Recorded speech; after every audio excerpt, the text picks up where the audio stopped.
જે રીતે ભારતે સામે કાર્યવાહી કરવાની તૈયારી કરી લીધી છે તેને જોઈને પાકિસ્તાન પણ બરાબરનું બોખલાઈ ચૂક્યું છે।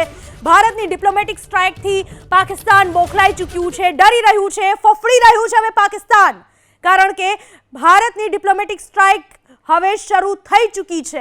પાકિસ્તાન પ્રધાનમંત્રી શહબાઝ શરીફે બોલાવી તત્કાળ બેઠક, આર્મી ચીફ આસિમ મુનીર સાથે નેશનલ સિક્યુરિટીને લઈને બોલાવી બેઠક। નેશનલ સિક્યુરિટીની બેઠકમાં પાકિસ્તાનના રક્ષા મંત્રી, વિદેશ મંત્રી પણ હાજર રહેશે। વાયુસેના પ્રમુખ, નૌસેના પ્રમુખ, ચીફ ઓફ સ્ટાફ કમિટી પણ હવે હાજર રહેશે।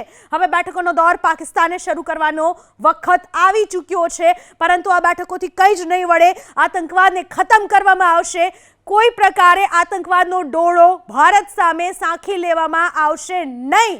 ભારત માતાના પાલવને રક્ત રંજીત કરનારને છોડવામાં આવશે નહીં।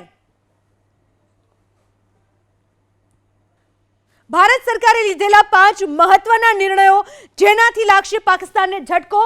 પહેલો નિર્ણય લેવામાં આવ્યો, પાકિસ્તાન સાથે 1960ની સિંધુ જળ સમજૂતી રદ કરી દેવામાં આવી, હવે પાકિસ્તાન તરસ્યું રહેશે। બીજો નિર્ણય, અટારી ઇન્ટિગ્રેટેડ ચેકપોસ્ટ તાત્કાલિક અસરથી બંધ કરી દેવામાં આવી છે, અહીંયાથી પ્રવેશ નહીં મળે।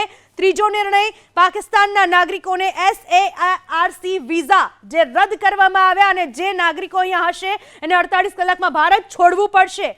મુક્તિ યોજના હેઠળ ભારતના વિઝા નહીં મળે, પાકિસ્તાનીઓને ભારત આવવાની પરવાનગી નહીં મળે।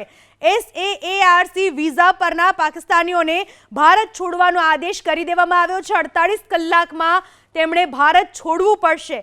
પાકિસ્તાની નાગરિકોને 48 કલાકમાં ભારત છોડવાનો આદેશ આપી દેવામાં આવ્યો છે। જે પણ આ વિઝા હેઠળ અહીંયા હશે એમને છોડી દેવું પડશે ભારત। ચોથો નિર્ણય, 1 અઠવાડિયામાં પાકિસ્તાની ઉચ્ચાયુક્ત ખાલી કરવાનો આદેશ આપી દેવામાં આવ્યો છે, જેનાથી પાકિસ્તાનીઓને મોટો ઝટકો લાગશે।